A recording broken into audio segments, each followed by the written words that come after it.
ನಮಸ್ಕಾರ, ಆದಾಬ್, ಜೈ ಭೀಮ್. ನಾನು ನಿಮ್ಮ ಭಾಗ್ಯನಾರಾಯಣ ಬೊಗ್ಗವರಪು. ನೀವು ನೋಡ್ತಾ ಇದ್ದೀರಿ ಸುದ್ದಿ ಸರ್ಕಲ್. ಹಿಮಂತ ಬಿಸ್ವ ಶರ್ಮಾ ಅನ್ನುವಂತಹ ಒಬ್ಬ ಮನುಷ್ಯ ರೂಪದಲ್ಲಿರುವಂತಹ ಒಂದು ಆಕೃತಿ ಅಥವಾ ಒಂದು ಜೀವಿ. ಆ ಜೀವಿಯಲ್ಲಿ ತುಂಬಿರುವಷ್ಟು ವಿಷ ಬಹುಶಃ ಭಾರತದಲ್ಲಿ ಇವತ್ತಿನ ದಿನಾಂಕಕ್ಕೆ ಯಾವ ಮುಖ್ಯಮಂತ್ರಿಯಲ್ಲಿಯೂ ತುಂಬಿಲ್ಲ ಅಂತ ಹೇಳಬಹುದು. ಯೋಗಿ ಆದಿತ್ಯನಾಥ್ಗಿಂತ ವಿಷಕಾರಿಯಾದಂತಹ ಮನಸ್ಥಿತಿ ಇರುವಂತಹದ್ದು ಹಿಮಂತ ಬಿಸ್ವ ಶರ್ಮಾಗೆ.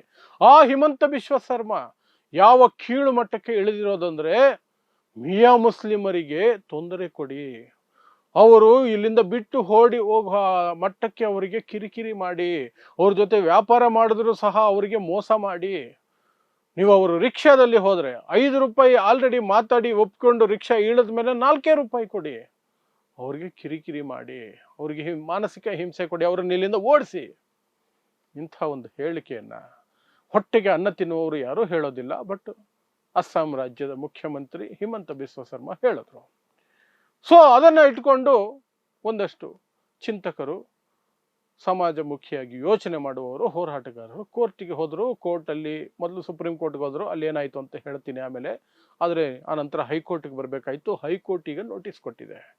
ಏನ್ರಯ್ಯ ನಿಮ್ಮ ಜನ್ಮಗಳು, ಈ ರೀತಿ ಯಾಕೆ ಬದುಕ್ತಾ ಇದ್ದೀರಿ ಅಂತ ಹೈಕೋರ್ಟ್ ನೋಟಿಸ್ ಕೊಟ್ಟಿದೆ. ಸೊ ಇಡೀ ಘಟನೆಯನ್ನ ಅಥವಾ ಇಡೀ ಪ್ರಕರಣವನ್ನ ವಿವರಿಸುವಂತಹ ಪ್ರಯತ್ನವನ್ನ ಮಾಡ್ತೀನಿ.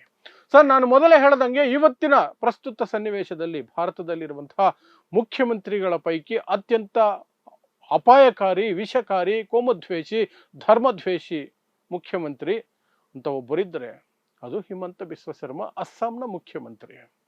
ಅದನ್ನ ಅವರದೇ ಮಾತುಗಳಲ್ಲಿ ಪದೇ ಪದೇ ಪ್ರೂವ್ ಮಾಡ್ತಾನೆ ಹೋಗ್ತಿರ್ತಾರೆ. ದಿನ ಬೆಳಗಾದ್ರೆ ಮುಸ್ಲಿಮರ ವಿರುದ್ಧ ನೇರವಾಗಿ ಮಾತಾಡೋದು. ಸಂವಿಧಾನದ ಅಡಿಯಲ್ಲಿ ಪ್ರಮಾಣ ವಚನ ಸ್ವೀಕರಿಸಿ, ಆ ಪ್ರಮಾಣ ವಚನದ ಸಂದರ್ಭದಲ್ಲಿ ಎಲ್ಲರನ್ನೂ ಸಮಾನವಾಗಿ ನೋಡ್ತೀನಿ, ಜಾತಿ, ಧರ್ಮ, ಲಿಂಗ ಈ ಆಧಾರದ ಮೇಲೆ ಯಾವ ಭೇದ ಭಾವವನ್ನು ಮಾಡೋದಿಲ್ಲ, ಎಲ್ಲರಿಗೂ ಪ್ರೀತಿ ವಿಶ್ವಾಸದಿಂದ ನೋಡ್ಕೊಳ್ತೀನಿ ಅಂತ ಪ್ರಮಾಣ ವಚನ ಸ್ವೀಕರಿಸಿ ಬೆನ್ನಿಗೆ ಚೂರಿ ಹಾಕುವಂತಹ ಇಂತಹ ನಾಲಾಯಕಗಳು ಸಹ ಮುಖ್ಯಮಂತ್ರಿಗಳಾಗ್ತಾರೆ, ಆಗಿದ್ದಾರೆ. ಅದು ಬಿಜೆಪಿಯಿಂದ ಮಾತ್ರ ಸಾಧ್ಯ, ಬಿಜೆಪಿಯಿಂದಲೇ ಆಗಿದ್ದಾರೆ. ಕಾಂಗ್ರೆಸ್ನಿಂದ ಓಡಿ ಬಂದು ಬಿಜೆಪಿಯಲ್ಲಿ ಸೇರ್ಕೊಂಡು ವಿಷ ಕಕ್ಕಿ, ಆ ವಿಷ ಕಕ್ಕುವಿಕೆಯನ್ನ ಗಮನಿಸಿ ಅದರಿಂದ ಪ್ರಭಾವಿತರಾದಂತಹ ಅಥವಾ ಪುಳಕಿತಗೊಂಡಂತಹ ಬಿಜೆಪಿ ಆ ವ್ಯಕ್ತಿಯನ್ನ ಮುಖ್ಯಮಂತ್ರಿ ಮಾಡಿ ಬಿಸಾಕಿದೆ. ಆತ ಏನು ನಷ್ಟ ಮಾಡಬಹುದು ಈ ಸಮಾಜಕ್ಕೆ, ಈ ಸಮಾಜದಲ್ಲಿರುವ ಭ್ರಾತೃತ್ವಕ್ಕೆ, ಈ ಸಮಾಜದಲ್ಲಿರುವ ಸಮಾನತೆಗೆ, ಅದನ್ನ ಒಂಚೂರು ಚಾಚು ತಪ್ಪದೆ ಮಾಡ್ತಿದ್ದಾನೆ. ಎರಡು ಮಾತಿಲ್ಲ. ಸೊ ಏನಾಯ್ತು, ಆತನ ಈ ಇತ್ತೀಚಿನ ಭಾಷಣಗಳನ್ನು ನೀವು ನೋಡಿ, ಇತ್ತೀಚಿನಲ್ಲ ಯಾವುದೇ ಭಾಷಣ ನೋಡಿದ್ರು ಬಿಜೆಪಿಗೆ ಬಂದ ನಂತರ ಅದರಲ್ಲಿ ಮುಸ್ಲಿಮರ ವಿರುದ್ಧ ದ್ವೇಷಕಾರದ್ದು ಇದ್ದೇ ಇರುತ್ತೆ. ಮಿಯಾಗಳು ಅಂತ ಬಳಸೋದು, ಮಿಯಾ ಮುಸ್ಲಿಮ್ಗಳು ಅಂತ ಬಳಸೋದು. ಆದರೆ ಅಲ್ಲಿ ನೇರವಾಗಿ ಒಪ್ಕೊಳ್ಳೋ ಧೈರ್ಯ ಇಲ್ಲ. ಹೇಡಿ ಪುಕ್ಕಲರು ಇವರೆಲ್ಲ. ಯಾವ ಮಟ್ಟದ ಪುಕ್ಕಲುತನ ಅಂದ್ರೆ, ಸಾವರ್ಕರ್ನ ಅನುಯಾಯಿಗಳಲ್ವಾ, ಹೇಡಿತನ, ಪುಕ್ಕಲುತನ ಎಲ್ಲ ತುಂಬಿರುತ್ತೆ ಇವರು ಒಳಗಡೆಯಿಂದ. ಹೇಡಿಗಳಾಗಿರ್ತಾರೆ. ಆದರೆ ಅವರ ಪರ ಮೀಡಿಯಾ ಇದೆ, ಒಂದಷ್ಟು ಸರ್ಕಾರ ಇದೆ, ಯಾವುದು ಮೋದಿ ಸರ್ಕಾರ. ಸನ್ನಿವೇಶ ಅವರಿಗೆ ಅನುಕೂಲಕರವಾಗಿದೆ ಅಂತ ಗೊತ್ತಾಗಿದ ತಕ್ಷಣ ಎದೆ ಎಗರಿಸ್ಕೊಂಡು ಬರ್ತಾರೆ, ಇಲ್ಲ ಅಂದ್ರೆ ಬಾಲ ಮುದುರ್ಕೊಂಡು ಓಡೋಗ್ಬಿಡ್ತಾರೆ. ಸೊ ಆ ಒಂದು ಇದನ್ನ ಇಟ್ಕೊಂಡು ದಿನ ಬೆಳಗಾದ್ರೆ ಮುಸ್ಲಿಮರನ್ನ ಬೈತಿದ್ರು ಸಹ ಮಿಯಾ ಮುಸ್ಲಿಮ್ಸ್ ಅಂತ ಹೇಳೋದು. ಆದ್ರೆ ಅದನ್ನು ಒಪ್ಕೊಳ್ಳಲ್ಲ, ನಾನು ಮುಸ್ಲಿಮರನ್ನ ಅಟ್ಯಾಕ್ ಮಾಡ್ತಿದ್ದೀನಿ ಅಂತ. ನಾನು ಮಿಯಾ ಮುಸ್ಲಿಮ್ಸ್ ಅಂತ ಕರೀತಾ ಇರೋದು ಬಾಂಗ್ಲಾದೇಶಿ ಅಕ್ರಮ ಮುಸ್ಲಿಮರನ್ನ ಅಂತ. ಬಾಂಗ್ಲಾದೇಶಿ ಅಕ್ರಮ ಮುಸ್ಲಿಮರನ್ನ ಅಂತ ಹೇಳಿ ತಪ್ಪಿಸ್ಕೊಳ್ಳುವಂತಹ ಪ್ರಯತ್ನ. ಬಟ್ ಈ ಬಾರಿ ಅದು ಹೈಕೋರ್ಟ್ ಆ ರೀತಿಯಾಗಿ ಪರಿಗಣಿಸುವ ರೀತಿಯಲ್ಲಿ ಕಾಣ್ತಿಲ್ಲ. ಸೊ ಅದೇ ರೀತಿ ಹೇಳಿಕೆಗಳ ಇನ್ನೊಂದು ಹೇಳಿಕೆ ಏನು ಬಂದಿತ್ತು ಮೊನ್ನೆ ಅಂದ್ರೆ, ಮಿಯಾ ಮುಸ್ಲಿಮರಿಗೆ ದ್ರೋಹ ಮಾಡಿ, ಮೋಸ ಮಾಡಿ, ಅವರಿಗೆ ಕಿರಿಕಿರಿ ಮಾಡಿ, ಇಲ್ಲಿರೋ ಸಾಧ್ಯನೇ ಆಗಬಾರ್ದು, ಹಂಗ್ ಮಾಡಿ, ಓಡೋಗಂಗ್ ಮಾಡಿ ಅಂತ ಜನರಿಗೆ ಕರೆ ಕೊಟ್ಟಿರೋದು. ಮಿಯಾ ಮುಸ್ಲಿಮ್ಸ್ಗೆ ಹಿಂಗ್ ಮಾಡಿ ಅಂತ. ಅದರ ವಿರುದ್ಧ ಒಂದಷ್ಟು ಹಿರೇನ್ ಗೋಹೇನ್ ಅನ್ನುವಂತಹ ಒಬ್ಬರು ಚಿಂತಕರು ಮತ್ತು ಇನ್ನೊಂದಿಬ್ಬರು ಚಿಂತಕರು ಸೇರ್ಕೊಂಡು ಸುಪ್ರೀಂ ಕೋರ್ಟ್ಗೆ ಹೋದ್ರು. ಮನು ಸಿಂಘ್ವಿ ಇದಾರಲ್ಲ ಕಾಂಗ್ರೆಸ್ನಲ್ಲಿ, ಅವರು ಲಾಯರು, ಸುಪ್ರೀಂ ಕೋರ್ಟ್ ಲಾಯರು, ಅವರನ್ನ ವಕೀಲಿ ತಗೊಂಡು ಅವರ ಮೂಲಕ ಸುಪ್ರೀಂ ಕೋರ್ಟ್ ಹೋಗಿ ಹೇಳಿದ್ರು, ಏನ್ರಿ ಮನುಷ್ಯ ಮುಖ್ಯಮಂತ್ರಿಯಾಗಿ ಪ್ರಮಾಣ ವಚನ ಸ್ವೀಕರಿಸಿ, ಸಂವಿಧಾನದ ಅಡಿಯಲ್ಲಿ ಪ್ರಮಾಣ ವಚನ ಸ್ವೀಕರಿಸಿ, ಎಲ್ಲರನ್ನು ಸಮಾನವಾಗಿ ನೋಡ್ತೀನಿ ಅಂತ ಹೇಳಿ ಈಗ ಇವರಿಗೆ ಮುಸ್ಲಿಮರಿಗೆ ಆ ಹಿಂಸೆ ಕೊಡಿ, ಮುಸ್ಲಿಮರಿಗೆ ಆ ಹಿಂಸೆ ಕೊಡಿ ನೇರವಾಗಿ ಹೇಳ್ತಾವ್ರೆ, ಕಿರಿಕಿರಿ ಮಾಡಿ ಓಡೋಗಂಗ್ ಮಾಡಿ ಅಂತ. ನೆಪ ಮಾತ್ರ ಅವರು ನಾನು ಹೇಳ್ತಿರೋದು ಬಾಂಗ್ಲಾದೇಶಿ ಅಕ್ರಮ ಮುಸ್ಲಿಮರಿಗೆ ಅಂತ ಹೇಳಿತನದಲ್ಲಿ ಆ ಬಚ್ಚಿಟ್ಕೊಳ್ಳುವಂತ ಪ್ರಯತ್ನ ಮಾಡ್ತಿದ್ದಾರೆ ಅಂತ ಸುಪ್ರೀಂ ಕೋರ್ಟ್ ಹೇಳಿದ್ರೆ, ಸುಪ್ರೀಂ ಕೋರ್ಟು ನೇರವಾಗಿ ಇಲ್ಲಿ ಯಾಕೆ ಬಂದಿದ್ರಿ, ಸೀದಾ ಇಲ್ಲಿಗೆ ಯಾಕೆ ಬಂದ್ರಿ, ಹೈಕೋರ್ಟ್ ಇರ್ಲಿಲ್ವಾ, ಹೈಕೋರ್ಟ್ಗೆ ಹೋಗ್ರಿ ಅಂತ ಹೇಳ್ಬಿಡ್ತು. ಸರಿ ಅಂತ ಹೈಕೋರ್ಟ್ಗೆ ಹೋದ್ರು. ಹೈಕೋರ್ಟ್ಗೆ ಹೋದ ನಂತರ ಈಗ ಹೈಕೋರ್ಟ್ ಆ ಹೇಳಿಕೆಯನ್ನು ಗಮನಿಸಿ, ಅದ್ರ ಮೇಲೆ ಬಂದಿರುವ ದೂರನ್ನ ಗಮನಿಸಿ ಅಥವಾ ಕೇಸನ್ನು ಗಮನಿಸಿ ಈಗ ನೋಟಿಸ್ ಅನ್ನು ಕೊಟ್ಟಿದೆ. ಯಾರ್ಯಾರು ಕೊಟ್ಟಿದೆ? ಕೇಂದ್ರ ಸರ್ಕಾರ ಕೊಟ್ಟಿದೆ, ರಾಜ್ಯ ಸರ್ಕಾರಕ್ಕೆ ಕೊಟ್ಟಿದೆ.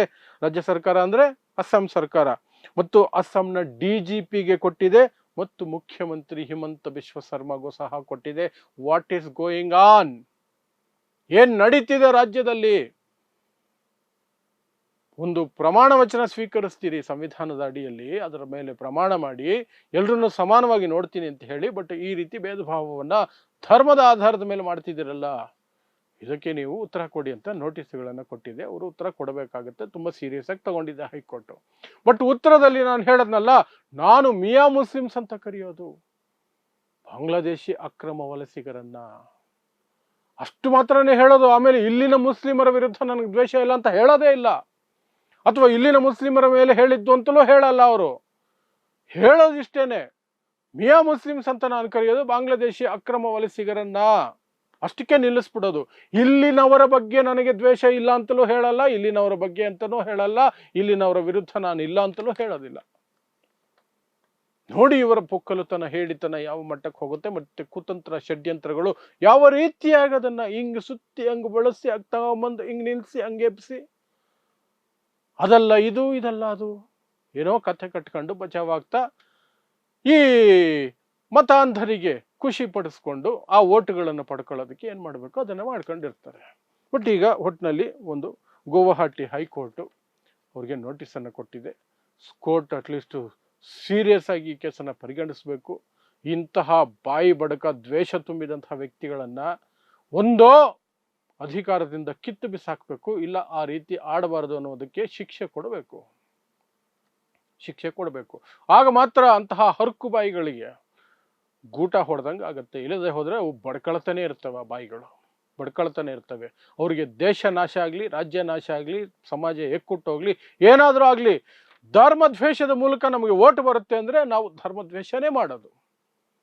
ನಾವು ಮೋದಿಯಿಂದ ಕಲ್ತಿರೋದು ಅದನ್ನೇ ಮಾಡೋದು.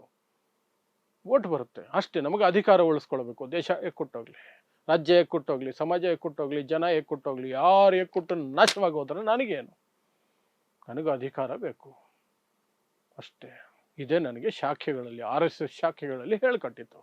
ದೇಶವನ್ನು ಹಾಳುಗೆಡವಿ ಅಧಿಕಾರನ ಪಡ್ಕೊಳ್ಳಿ, ಆ ನಂತರ ಇನ್ನೊಂದಷ್ಟು ಹಾಳುಗೆಡವಿ ಮುಸ್ಲಿಮರನ್ನು ಹಿಂಸಿಸಿ ದಲಿತರನ್ನ ಮತ್ತೆ ತಗೊಂಡು ಬಂದು ಅಸ್ಪೃಶ್ಯತೆಗೆ ತಳ್ಳಿಬಿಟ್ಟು, ಅವರನ್ನು ಗುಲಾಮಗಿರಿಗೆ ತಳ್ಳಿಬಿಟ್ಟು ನೀವು ಅಧಿಕಾರ ವಹಿಸ್ಕೊಂಡು ಈ ದೇಶದ ಸಂವಿಧಾನನ ಕಿತ್ತು ಬಿಸಾಕಿ ಮನುಸ್ಮೃತಿಯನ್ನು ಸಂವಿಧಾನ ಮಾಡಿ ಈ ದೇಶವನ್ನು ಹಿಂದೂ ರಾಷ್ಟ್ರ ಅಂತ ಘೋಷಣೆ ಮಾಡಿ, ಆ ಮೂಲಕ ಮತ್ತೆ 2000 ವರ್ಷಗಳ ಹಿಂದೆ ಅಥವಾ 1000 ವರ್ಷಗಳ ಹಿಂದೆ ಇತ್ತಲ್ಲ ಅಸಮಾನತೆಯ ಸಮಾಜ, ಇವ್ರು ಮಾತ್ರ ಸ್ಕೂಲ್ಗೆ ಹೋಗ್ಬೇಕು, ಇವ್ರಿಗೆ ಮಾತ್ರ ವಿದ್ಯೆ, ಇವ್ರಿಗೆ ಮಾತ್ರ ಊಟ, ಇವ್ರಿಗೆ ಮಾತ್ರ ಜಮೀನು, ಇವ್ರಿಗೆ ಮಾತ್ರ ಅದು, ಇವ್ರಿಗೆ ಮಾತ್ರ ಅದು, ಮಿಕ್ಕವರೆಲ್ಲ ನಾಯಿಗಳ ತರ ಗುಲಾಮರಾಗಿ ಬಿದ್ದಿರ್ಬೇಕು, ಆ ಪರಿಸ್ಥಿತಿಗೆ ದೇಶನ ಮತ್ತೆ ತಗೊಂಡು ಹೋಗ್ಬೇಕು, ಅಷ್ಟೇ ಇವರ ಉದ್ದೇಶ ಅಷ್ಟೇ.